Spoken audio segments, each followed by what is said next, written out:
One day in college, I was sitting with some friends by the river and I started to have a panic attack. This had never happened to me before, so it totally freaked me out. The river was flowing really fast, and one of my friends threw a rock across it, and that's when it happened. My whole body just started shaking, and the sun felt too bright, and I just wanted to scream. After I calmed down, I grabbed my bag and went back to my dorm. I was so embarrassed, and I just needed to be alone for a bit. You see, all I wanted was to fit in. My whole life, I'd been bounced around between foster homes, and only once I reached college did I finally have a room of my own. The first day was really hard, though. Everyone's parents were dropping them off and helping them unpack, and I had no one. I guess you could say I'm an orphan. My mom died giving birth to me, and then my memories go kind of hazy, but there was an accident of some sort, and then I don't remember much. I must have knocked my head really badly because I don't know what happened to my dad. The man who found me after the accident and looked after me said my dad had died in the accident. I was so young at the time, so I didn't really understand. The only thing that sticks in my mind is that we all spoke Spanish together, and we laughed a lot. But the first foster home I was in said that wasn't a real memory, and that my name was Sarah, and I was clearly an English-speaking American. Well, now I was in college studying Spanish as a major, and my professor said I was the best student he'd ever had. I was so good that he came to me one day and said there was a summer program where I could go to Mexico and live with a host family and properly immerse myself in the language and culture. I told him I couldn't afford it, and he said he could arrange a bursary for me. I was so relieved, mainly because I had no plan of where to stay during the vacation time. I definitely wasn't going back to the foster home, and it's not like I had any family to go to. I just hoped the panic attacks stopped before then. Ever since that day at the river, they'd been getting worse and worse. I'd gone to the pool to watch my boyfriend in a swimming competition, and one guy had slipped and fallen in the pool, and I just watched in horror. I could barely breathe, and I think I panicked more than the guy. My boyfriend told me I needed to seriously chill out, and when I told him about the Mexico program, he said I should go for it. I thought he'd be sad that I would be gone for the summer, but he said he'd come visit me near the end and we could travel around together. A few days before I was due to leave, I got really nervous. I'd never traveled anywhere before, but I knew I had to do this. There was another girl, Alana, going with me, but she'd be staying with another host family. When we got there, the director of the program picked us up and drove us to our new homes for the summer. We dropped Alana off first, and I was so glad I wasn't in her position. It looked like her host family were dirt poor. Their house was tiny. I'd already seen photos of where I'd be staying, and it was definitely nicer, even better than some of the foster homes I'd been in. My host parents were waiting for me outside, and when they saw me, they came running over and started hugging me. It was so weird for me. I wasn't used to affection. They showed me around, and I was kind of disappointed it was just me and them. I was hoping for a host sister or brother. Alana at least had a host brother. She'd already texted me saying that he was a babe and that it didn't matter if they were poor, at least she had eye candy. She said we could all hang out the next day after class and then I could meet him. At dinner that first night, my host parents kept looking at me, saying I looked like I belonged here, and they asked me if I felt at home. You know what? I did feel at home. The only thing bothering me was the sound of the river nearby. It was so loud, and I started to feel quite anxious. I was so tired after the flight, though, so I needed to sleep. A little while after I'd gone to bed, I heard voices. It must have been my host dad's friend. He sounded drunk, and I could hear him chatting away with my host dad for hours. At some point in the night, I heard my door open. I woke up straight away and realized the drunk man was standing there. I sat upright and asked what he wanted. Then he quickly walked out and said he was just looking for the bathroom. After that, I couldn't sleep. I was so creeped out. The next day was our first day of class, and Alana walked in with a big grin on her face. She winked at me and said that her and her host brother had gotten close last night, and that she hadn't had much sleep. I couldn't believe it. Her trip was way more exciting than mine so far, but at least my boyfriend was coming to visit in a month. After a whole day of classes, I was exhausted, but Alana's host brother Pedro was waiting outside to take us on a tour of the town. I introduced myself, and he wouldn't stop staring at me. I could see Alana was getting uncomfortable. She even hit him on the arm and said, "Why not just take a picture? It'll last longer." And then he laughed and said, "Sorry, she just looks so familiar." It was pretty odd. He kept staring at me the whole afternoon. Eventually, Alana said she was feeling sick and asked to go home, and Pedro dropped her off. Then he said he'd drive me home too because it was too hot to walk. Alana, of course, was not happy about this and gave me an evil glance as she got out. I had to ask him to keep his eyes on the road as he was constantly staring at me. Listen, Pedro, I have a boyfriend. I'm not single, okay? And he laughed and said he wasn't attracted to me. I just looked like someone he used to go to school with. Then he asked about my family, and I said it was just me, and he looked confused. What do you mean, just you? He asked. And I explained I'd spent my whole life in foster homes and didn't have a family. Then he reached out and gave me a hug and said, "We are your family now." Wow, these Mexicans were full on. I mean, I just met this guy today. The next day was my birthday, and I thought maybe Alana and I could do something fun to celebrate. But then Alana arrived at class with her suitcase. I apologized for the day before, thinking she was leaving because she thought Pedro liked me, but it turned out to be much worse. Her mom was sick and she needed to go back to America. I couldn't believe it. We'd only been here one day. I wasn't ready to be here all on my own. After classes finished, Pedro was taking Alana to the airport, and Alana turned to me and said, "Just remember you have a boyfriend, Sarah." Then she left without saying goodbye or happy birthday. Unbelievable. Well, I hoped her mom would be okay at least. I went home and my host parents were waiting with a big cake and balloons, and I was so happy to see them. I assumed it was just the three of us celebrating, but then the creepy drunk man from the day before appeared, and he looked so grumpy. Great, not what I wanted on my birthday. When my host parents started singing happy birthday, he walked out. He was so rude. I looked at my host dad and he just shrugged his shoulders and apologized. He said it was a difficult day for his friend. The rest of the evening, he just stayed outside smoking and looking at the river. It was so... I offered him a piece of cake and he just asked me to leave him alone. When I came back inside, I asked my host parents what his problem was, and they told me his daughter had died years ago and he'd never really recovered. I knew that must have been hard, but I'd lost my whole family and I wasn't going around being mean to people. Why today, of all days? It was my birthday, which meant it was also the day my mom had died, so it wasn't an easy day for me either. After that, I just wanted to be on my own, so I went to bed and called my boyfriend. A little while later, I heard someone singing and I got goosebumps. I knew that song. It was one of my favorite Spanish songs, and I realized it was coming from outside. I peered outside my window and couldn't believe it. It was the grumpy guy singing. I felt kind of bad for how I'd complained about him to my boyfriend, so I went downstairs and told him I liked the song and that he had a nice voice. He was clearly drunk again because he just looked at me. I thought he'd at least say thanks, but I realized he'd been crying, and then he just walked off. I decided to follow him. I was so worried he'd fall in the river or something. "Hey, let me walk with you," I called after him. I then caught up with him and grabbed his arm just before he tripped and fell. There was something about this man that made me curious, especially because of that song. I hadn't listened to it in years because it always made me emotional. I wanted to make him feel better, so I told him today wasn't the best day for me either. I didn't think he was really listening, but I felt like I could connect with this man. We both lost people we loved, and that wasn't easy. We reached the river, and he still hadn't spoken to me. He didn't even acknowledge what I'd said. He just sat down, lit up a cigarette, and then started crying. He was saying something about how she would have been 19 years old today and how it was all his fault. I asked him what he meant, and he said he'd been the reason she died. And then he told me his son had also left him, that he'd gone to live in another city because he couldn't stand being around his grumpy father. I mean, I couldn't blame the son, but also that's hard. Now he was here all alone, and I definitely know what that feels like. Suddenly, he just got up and walked away, and I decided to sit by the river for a bit. It was really late, but for some reason there were still some kids playing on the other side of the river. Out of nowhere, I felt that tightness in my chest again. Why was this happening? I really felt like I couldn't breathe, so I lay down and tried to take deep breaths. And then it hit me. Another full-on panic attack. I must have passed out because the next moment I was waking up in some kind of hospital bed and my host parents were there holding my hands.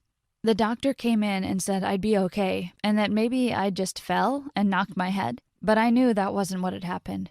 I just didn't know how to tell him that water made me anxious and gave me panic attacks. It must have been about 2 a.m. by that point, and I told my host parents to go home and get some sleep, but they said no way, they weren't leaving my side. Suddenly, I wondered who'd found me, and they said it was Manuel. "Who's Manuel?" I asked, and they laughed and said, "Our old grumpy friend, didn't he tell you his name?" It dawned on me that I hadn't even bothered to ask his name. I couldn't believe he'd saved me like that. "Where is he?" I asked, and they said he'd been in shock and gone home. He hated hospitals, too many bad memories, and I couldn't argue with that. When I got out of the hospital later that morning, I went home to rest at my host parents', and Manuel was there. He was carrying some flowers, and he apologized for treating me badly. I told him it was okay and thanked him for saving me, and then he asked if I wanted to see photos of his little girl. Before I could even reply, he pulled out an album and started showing me baby photos, and then the last one he ever took of this girl, and it felt like I was about to have another panic attack, except it wasn't because I was anxious. The little girl in the photos was me. I honestly couldn't breathe, and I heard Manuel shouting for my host parents that it was happening again. I couldn't stop crying. It all came back to me. That day at the river, we'd been so poor and the bridge across the river had been destroyed in a flood. Dad cared so much about getting us to school on time that he put us inside these big plastic bags so we wouldn't get wet and carried us across the river. But then, one day, the current had been really strong and I'd been pulled out of my dad's arms. "That's me," I somehow managed to say through my tears. And then I looked at Manuel, really looked at him, and it was him. It was my dad. I knew it. And then I started singing the song he'd been singing the day before, the song he always sang to me and my brother when we couldn't get to sleep at night. The whole time Manuel was just looking at me, and my host parents were suddenly crying too, and I've never seen a grown man cry like that before. He came over to me and started clinging onto me, saying, "It's really you, isn't it?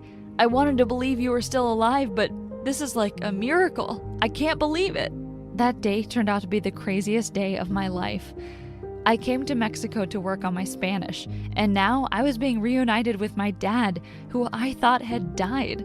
We went to the hospital to do a DNA test to check, and the police were there too. And when we got the result that proved Manuel was my dad, we were jumping around, crying and laughing, and I felt like I was truly at home for the first time in my life. The police filed a report and said that 14 years ago there had been some cases of kidnappings, and that they'd lost track of them once they'd entered America. I was obviously one of those unlucky kids. Probably someone had found me washed up by the river and decided to chance their luck. In the end, I decided to stay in Mexico. My degree could wait, but spending another minute away from my dad couldn't. We had so many years to catch up on. I thought I was an orphan, but actually, I had a father all along. And a brother too. In fact, the whole town became like family to me, with everyone celebrating the fact that I was alive and well. The police are still trying to figure out what happened all those years ago, and I hope the person gets caught. But for now, I just want to enjoy every moment of being home. I found out my real name is Maria, so I let Sarah go. And my dad gave me my brother's number. Let me tell you, that was an emotional call to make. He's flying home soon, and I cannot wait to see him again. Oh, and Pedro had actually gone to school with me all those years ago.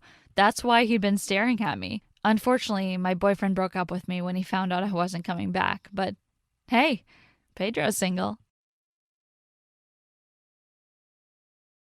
My name is Cynthia, and the story I'm about to tell you has to do with something that has haunted me my whole life.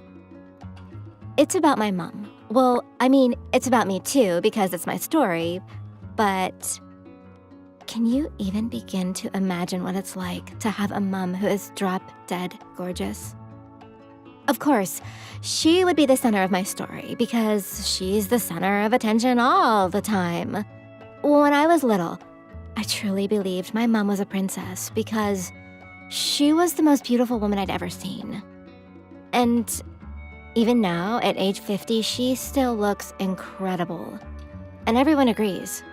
But the thing is, it's a bit of a problem, and it's only getting worse the older I get. I'm 15 now.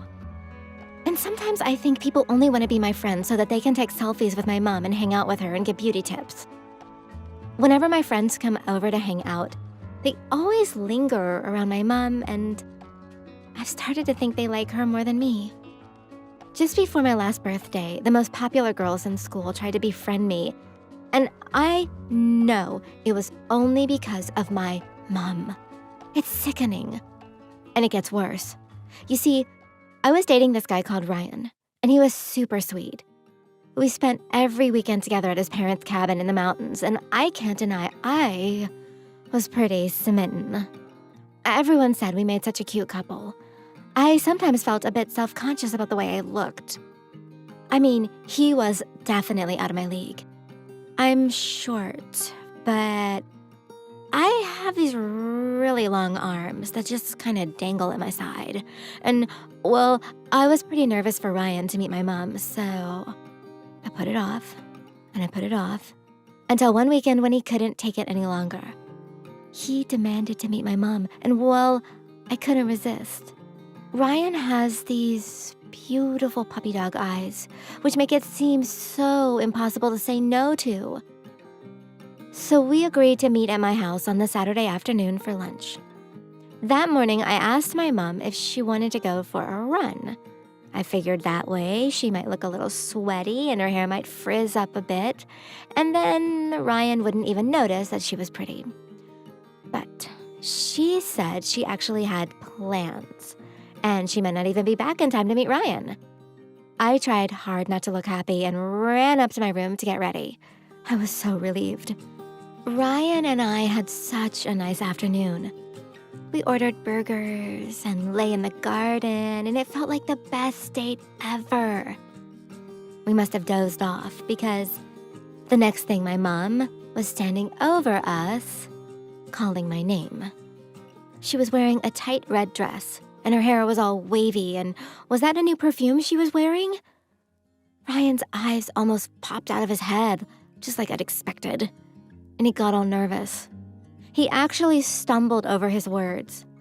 And instead of saying, "Hi, Sally," oh yeah, Sally is my mom's name, he said, "Hi, sexy." And then he went bright red, and my mom just laughed. It was one of those really awkward moments, and I didn't know what to do.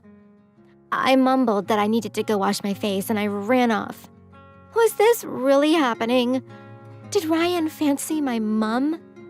Oh, this was typical. All my life, people have fallen head over heels in love with my mom. And as soon as that happens, they forget about me and just ignore me.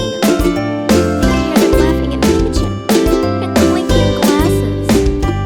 No doubt Mom gave them some of her homemade lemonade. Yet another way to win him over. Why couldn't she just be like other moms? Why'd she have to look so good? Aren't you supposed to turn 50 and become all wrinkly and let the younger generations have a chance at being the pretty ones? It was too late. Ryan would break up with me and I'd be single forever. I bet Ryan and my mom would start dating. And I'd be the laughing stock at school. I was sure I had lost my wonderful boyfriend and my respect for my mom at the very moment. I couldn't bear it. I ran downstairs, and when I stormed through the kitchen door, they both looked up in shock. Ryan came over and gave me a hug and apologized for using those words. He said he always gets nervous meeting new people. And Mom came over and handed me a glass of lemonade and said she would leave us two lovebirds alone. And off she went to meet her friends. In that moment, I realized I'd been silly. So, my mom was beautiful. So what? Why did it matter if she was better looking than me? I mean, maybe she wasn't. Maybe I was just jealous because she was so nice. And that's why everyone loved her. The more I thought about it, the more I realized that people probably loved my mom because she's so kind and generous and she'd do anything for anyone. It's not her fault that she got all the good genes. And hey, maybe I'd look as good as her at 52. My mom was cool. She wasn't flirting. She was just being welcoming. I decided it was time to let this insecurity stop haunting me and just learn to appreciate how awesome my mom is.